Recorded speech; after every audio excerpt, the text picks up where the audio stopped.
Now, looking out for the Tennessee Valley. Live from News Center 12. Christy Murphy. Ted Perry. Meteorologist David Neal. And sports with Kevin Billingsley. Do you ever blink your headlights to warn other drivers about police radar checks? If so, you could get a ticket in Chattanooga. Good evening. That story tops 10 at 11 on 12 tonight. Believe it or not, it happened to one driver in our area this week. Now, his case was thrown out of court, but as Stephen Roof reports, you may not be so lucky. Chattanooga police are in the midst of a massive crackdown on speeders. In the first month alone, they wrote... From the News Channel, this is Action News Update with Bob Johnson, Carol Hauser, meteorologist Neil Pascal, and Daryl Patterson with sports. Live from News Channel 9. Good evening and thanks for joining us. Well, the Persian Gulf War is now over, but it will be some time before the returning reservists are able to put that experience behind them. And as the troops return home from Saudi, we begin to hear stories about what really happened in Operation Desert Storm. The 377th returned yesterday, and some have stories to tell that don't always reflect glory, victory, and the spoils of war. Action News reporter Susan Winay interviewed one member of the 377th tonight who talked about the realities of being in a war zone. Susan, what was it like for the 377th Combat Support Hospital? Tough. Harder on some than it was for others. The 377th is a combat support hospital. Its members are more familiar with the chaos of... You're watching WRCB, Channel 3, Chattanooga, making a difference. This is Channel 3 Eyewitness News Tonight with Cindy Sexton, Bill Markham, Chief Forecaster Paul Barris, Sports with Brian Houston, and a special Night Beat report. And now, Eyewitness News Tonight. Good evening. Los Angeles police officers who stood by and watched while Rodney King was severely beaten may get off scot-free. A grand jury decided not to indict the 17 policemen who did nothing during the brutal clubbing that was captured on videotape. Laura Lauer.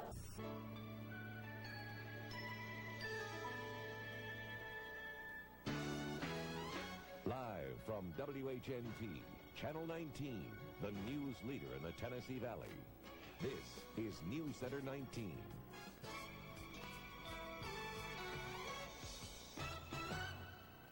Just seen on 48 Hours, children. They are among the most vulnerable victims, and their abusers are the most trusted. Each year, thousands of children are molested by teachers, daycare workers, and even bus drivers. It is a problem here in North Alabama. Just last September, daycare operator Bobby Dillbeck and her 20-year-old son, Greg Dillbeck, were convicted of raping and sodomizing 7 children in their Moulton Daycare Center. Good evening from News Center 19. I'm Jerry Hayes. And I'm Chris Hall. Bobby Dillbeck and her son, Greg, face life behind bars. The lawyers who represented the Dillbecks are attorneys Don White and Norman Roby. They're joining us live in our newsroom now. Thanks for joining us tonight. Gentlemen, this trial was one of the longest in Lawrence County history, yet it took the jury just about 3 hours to convict the Dillbecks. What do you think convinced the juries that your clients were guilty? I think that any time you have a child abuse case, it's awesome. Yeah. I hope they were peeled. I would think so, Jerry.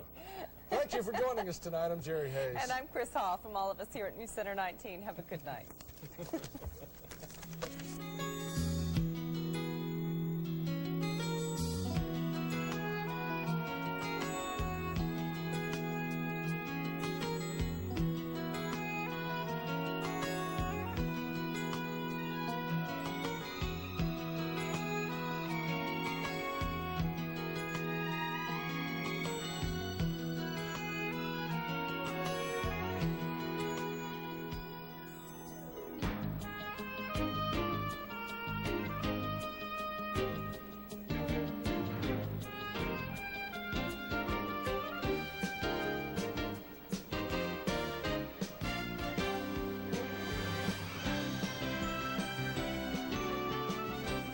If you see news happening, call News Center 19 at 1-800-533-TV19.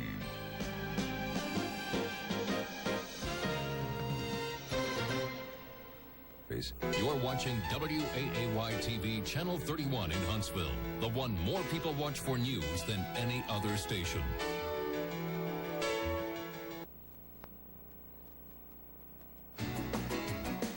And now, from your 24-hour news source, Dawn Phelps, Heather Burns, Gary Dobbs Weather, and A.C. Johnson Sports.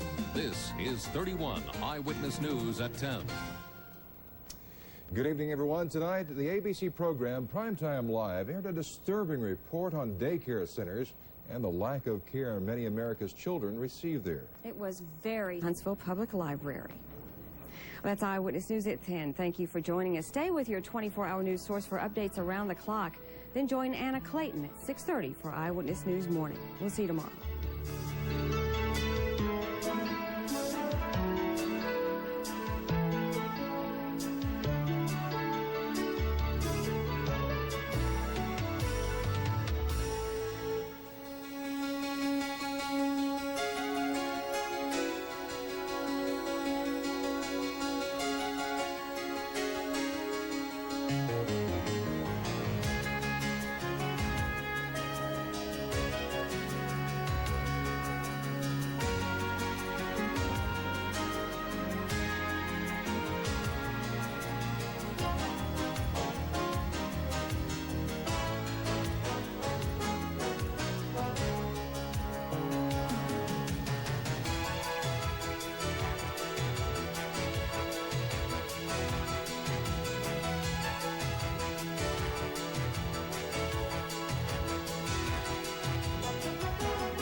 You're watching WAAY-TV Channel 31 in Huntsville, the one more people watch for news than any other station.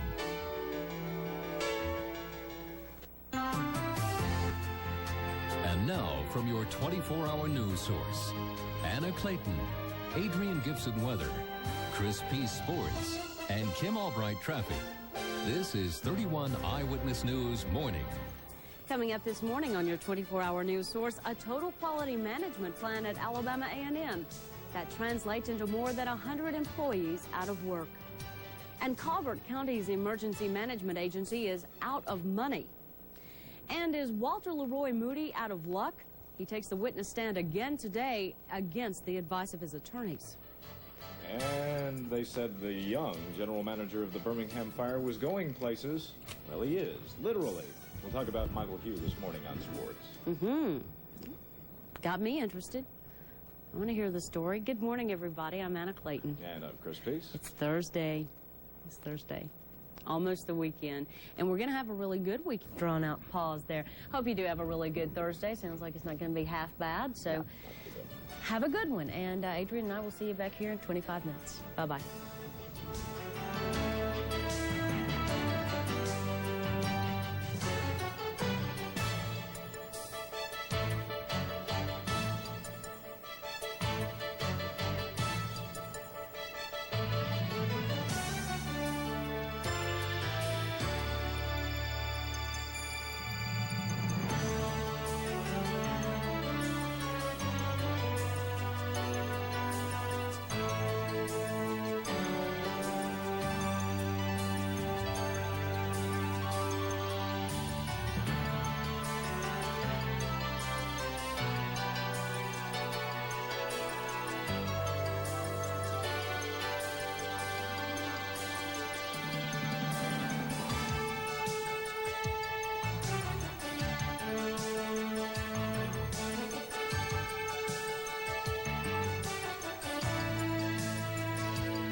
This is American Family Broadcasting, WAFF Channel 48, Huntsville, Decatur, Shoals.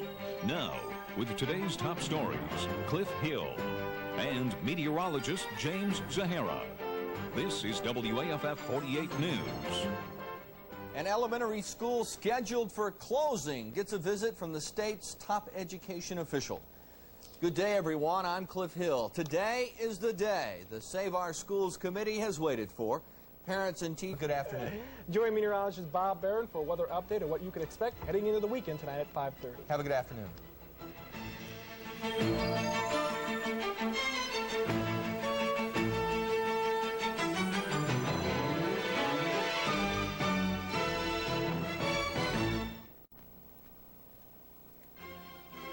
This is American Family Broadcasting, WAFF Channel 48, Huntsville, Decatur shows. Now, with today's top stories, Tom Kennemer, Holly Sherwood, meteorologist Bob Barron, and Mark Thornhill with sports. This is WAFF 48 News. Proration hits Alabama A&M University again today. This time in the form of salary cuts for remaining employees.